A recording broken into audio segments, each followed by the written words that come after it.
it's getting very messy and damaging between the Roosters and the Rabbitohs. Here we are 4 days later, and some of the longest standing relationships in the game are being tested. You've got some breaking news, Buzz? Yeah, breaking news just from the NRL a couple of minutes ago. Henry Perenara, who was in the bunker and failed to act and send Latrell from the field, has been stood down this weekend.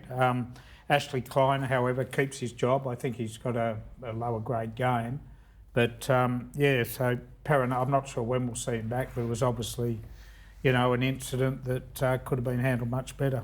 We're seeing this at all levels of everyone that was there on Friday night. The clubs, the coaches, the officials, the players, everyone is still feeling the effects of this.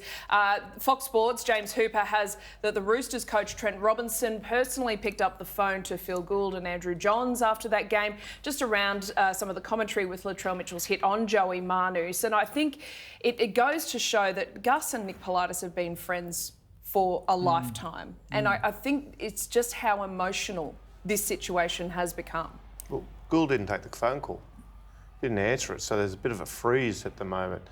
But that's, look, he's thrown his toys out of the cot. He does that every now and then, Gus. You've got to go and give him a hug, it'll be all better again.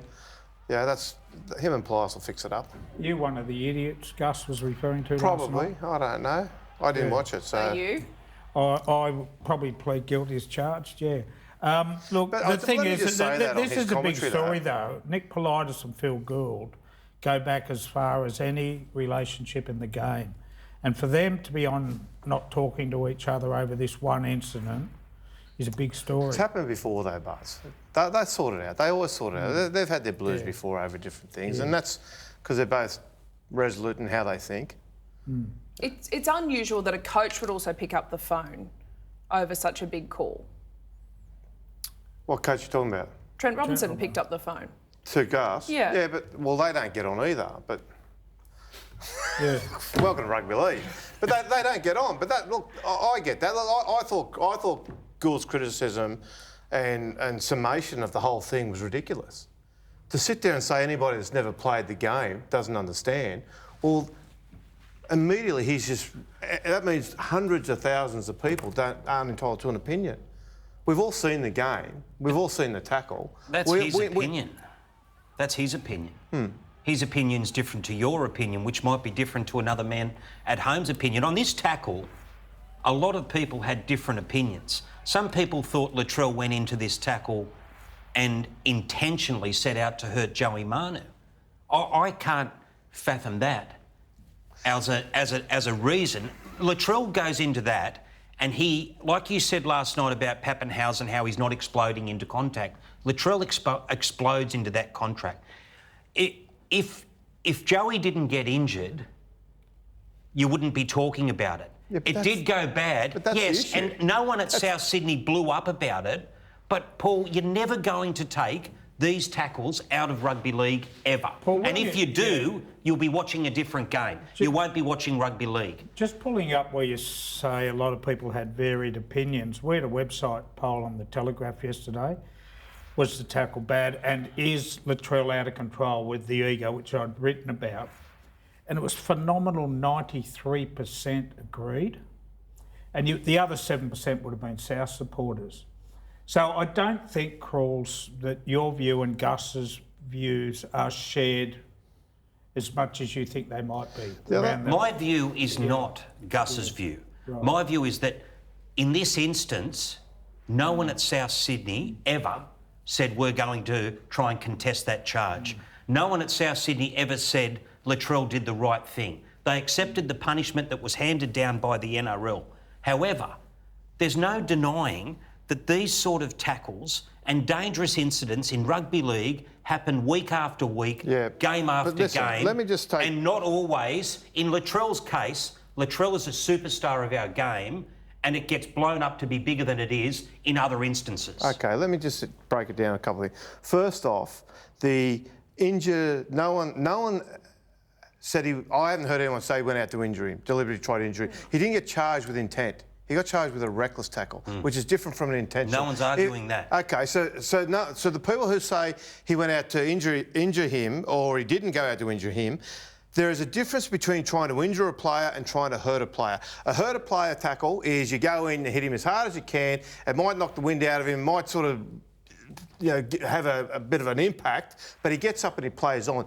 To go out and deliberately injure a player is what we saw here, where his face was caved in. Went out to deliberately injure. I don't think he went out to No, I'm not deliberately saying injure. But it resulted in injury. But no one. But that's my point. Well, No okay. one has said he tried to injure him and take him out of the game for 5 weeks. You've got a bloke 6 weeks. sitting out the back, James Graham, who'll be in this chair pretty shortly. And in the 2014 grand final, from a kick-off, he lined up Sam Burgess and he went after Sam Burgess. And as I said to Jimmy back in the room a moment ago, I'm not saying he intentionally set out to damage Sam Burgess and break his cheekbone, but it was a reckless accident. And guess what? He never got charged. That he doesn't make it never even right. faced. Yes, but that's what I'm trying to say is this happens year after year, game after game, week after week. Last week you So had what, you David just throw your Clemmer. hands up? No, You just throw your hands up. You don't throw your Cross, it hands up, doesn't but it's a happen. part of the game. Of course, it doesn't happen every week. There's been 2 or 3 bad incidents. The Pappenhausen incident and that one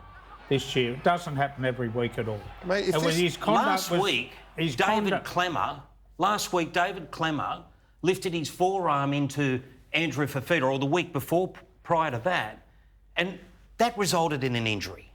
Like injuries happening in rugby league, Buzz. So what are you I know, saying? but- What are you saying? You just accept them. Just let them go. No, I'm not saying you play on. accept them. What I'm saying is they're going to happen.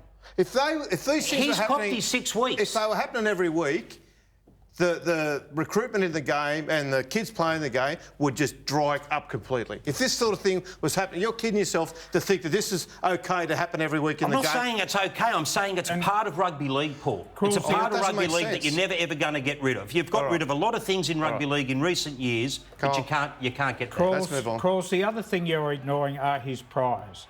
And I wrote yesterday that he's out of control. He broke a bloke's jaw, probably accidentally, when he kicked out with his feet. He was sent off. He was given 4 weeks against the West Tigers. There have been incidents all year around his anger. And you know there have. The way through that football onto the ground, it was terrible. No one's defending what he did, Buzz. You appear to be. No, So- I'm do not. appear I'm to be. saying in the game of rugby league, accidents will happen. This was a reckless incident. There's no one questioning that. But you're never going to get rid of all that.